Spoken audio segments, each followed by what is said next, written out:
욥을 정죄하는 소발의 반박에 대해서 욥 또한 반박하는 말이 어제 본문 12장에 이어서 오늘 13장까지도 계속 이어집니다.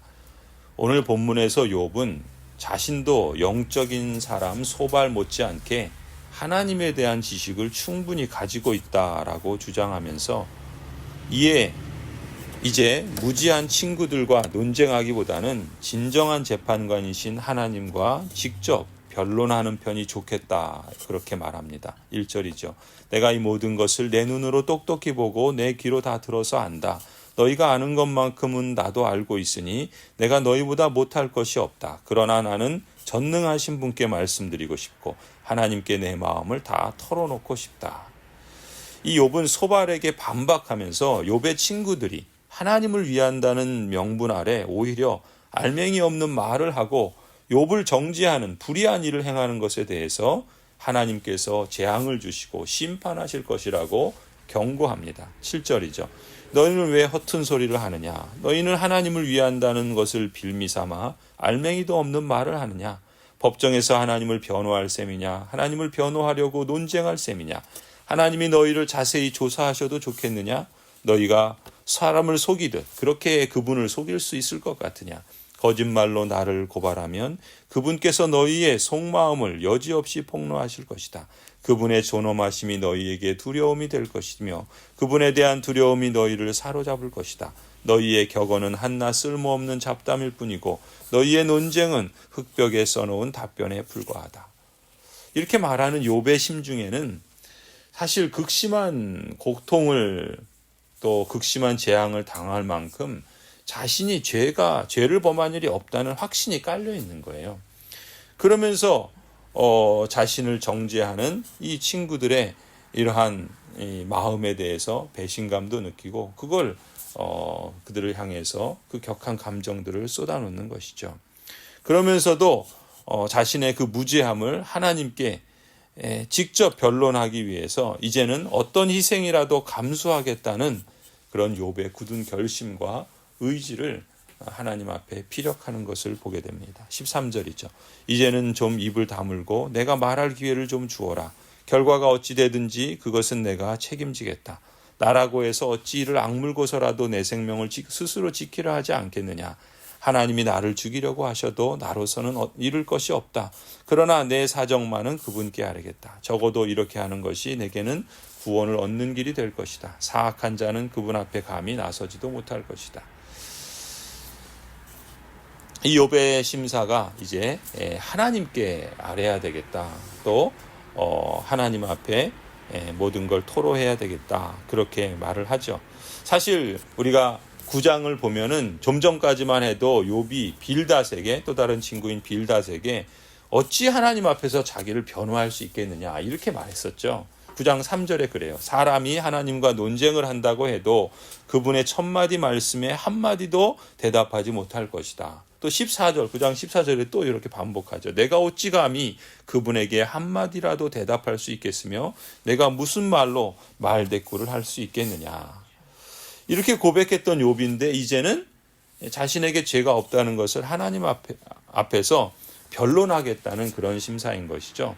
자기를 이해하고 위해 줄 것이라고 믿었던 친구들에게 더 이상 아무런 도움을 받을 수도 없을 뿐만 아니라 오히려 자신을 정죄하기만 하니까 그래서 괴로움만 더해줄 뿐이니까 이제 최후의 수단으로 자신의 목숨을 잃는 한이 있어도 하나님과 대면해서 질문하고 따져보고 그렇게 하나님께 직접 변론을 하겠다라고 표현을 하는 겁니다. 15절에 그래요.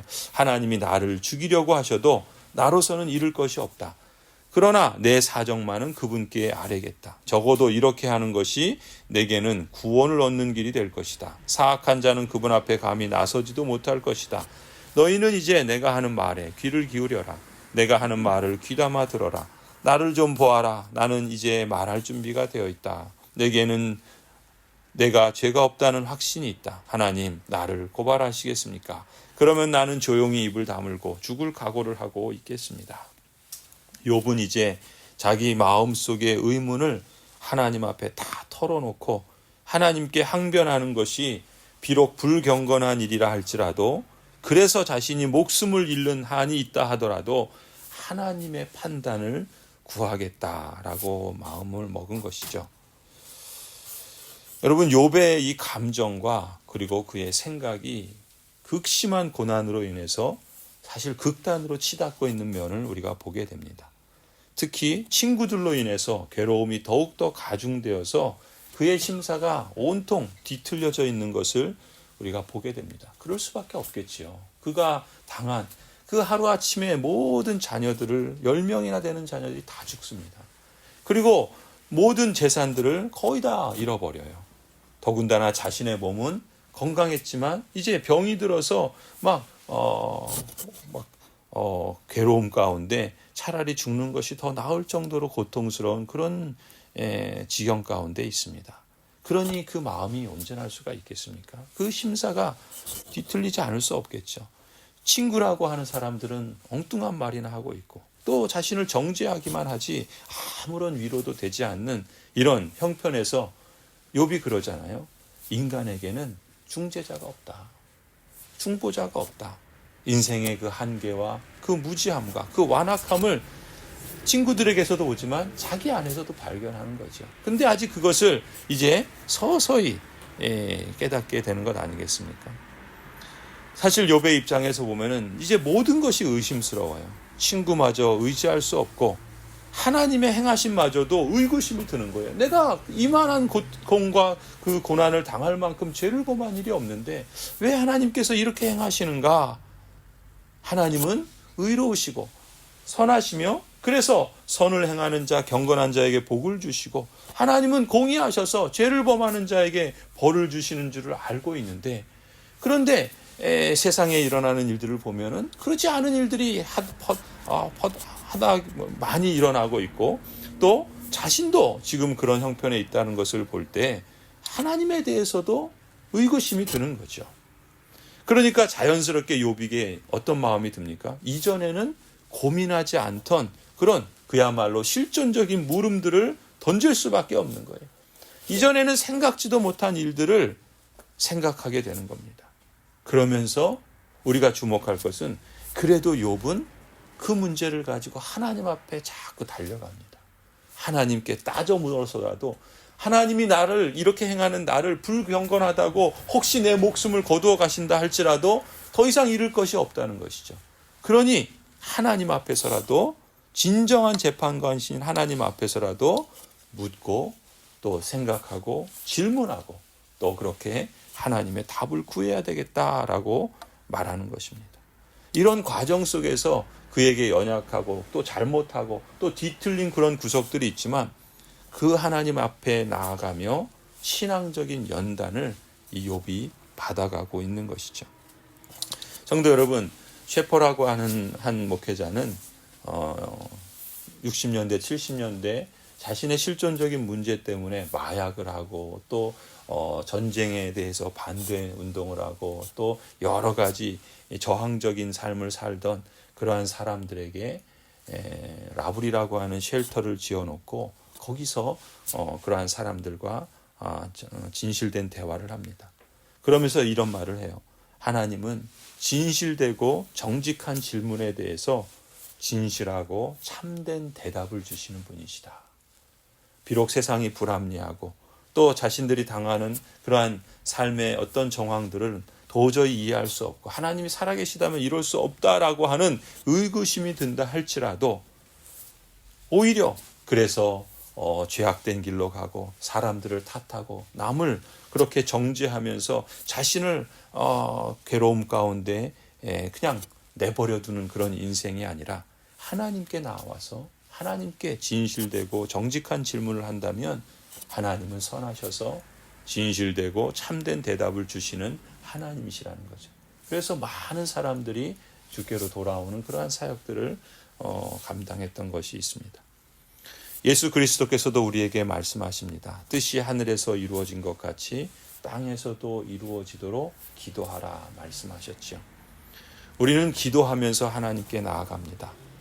기도는 우리의 소원을 다 들어주시도록 때를 쓰고 그래서 하나님의 그 능력을 받아내는 수단이기 이전에 하나님의 뜻이 무엇인가를 찾고 구하며 우리의 기도의 여정 속에 우리가 고민하고 아파하는 문제들, 우리가 당하는 고난과 환난 속에서 하나님의 뜻을 찾아나가는 과정일 수 있는 것이죠.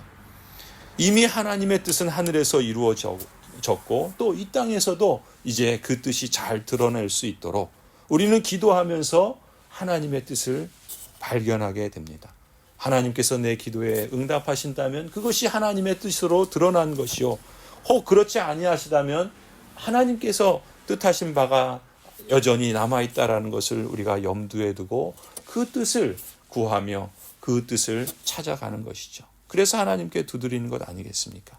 그런 기도의 과정을 통해서 우리는 정직하게 하나님께 묻고 또 진실되게 하나님께 답을 구할 때 하나님은 얼마든지 우리에게 답을 해주시고 진실한 그러한 길을 열어주실 뿐만 아니라 그런 과정 속에서 우리는 하나님의 뜻을 발견하게 되고 그 하나님의 뜻이 우리 안에서 이루어지는 것을 실감하게 될 줄로 믿습니다.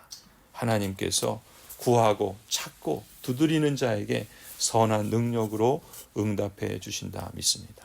성도 여러분, 우리의 삶의 여정 속에서 우리가 하나님의 말씀을 가까이 하고 또 하나님의 뜻을 구하고 하는 것은 가장 기본적이지만 가장 핵심적인, 우리가 결코 놓지 말아야 될 신앙적인 은혜의 수단이라고 믿습니다.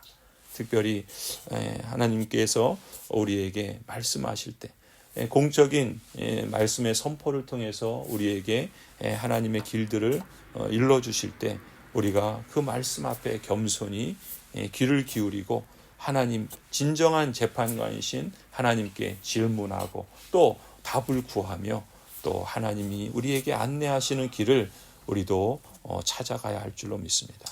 또 겸손한 마음을 갖고 우리 자신을 돌아보고 성찰하며 우리를 포기하지도 말고 또 우리를 너무 과신하지도 말고 오직 하나님 앞에 겸손히 행할 수 있기를 소원합니다. 그때 하나님께서 우리가 이전에 생각지도 못한 질문들에 대해서 답을 주시고 우리가 이전에 알지 못한 세계로 우리를 인도하시며 우리를 이 땅에서도 온전하고 또 하나님의 그 거룩하게 택하신 백성다운 그런 면모들을 성숙하게 연단시켜 주실 줄 믿습니다.